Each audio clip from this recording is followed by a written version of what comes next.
O karon another video na punta kanang medyo luya ko kay gikan ko nagmata kay naay nanoktok na nawag nga rider sa GNT.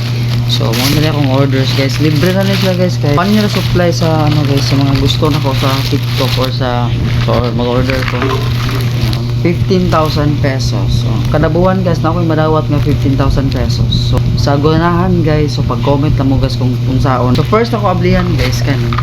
So balik 15,000 na tanan ako unahon kan. Saan ni cellphone? Wala ka nice siya. Nice kasi box. So eyeglass din na siya guys kay kaning trabaho tagkuan computer. Need kita og sa eyeglass. Mahal gid siya mo yung price guys Yun, ato i-check guys kung muna yung sulod. Wow ka nice. Muna siya guys. Balag ko yung ngayon ako nag-isuot kay para sa mata man Gamay siya. Nasa blue light. So ito saan ipadaplin. Next eyeglass gyapon daw niya siya. Pakol pang butang mga price dire guys baratuhon na gid niya siya.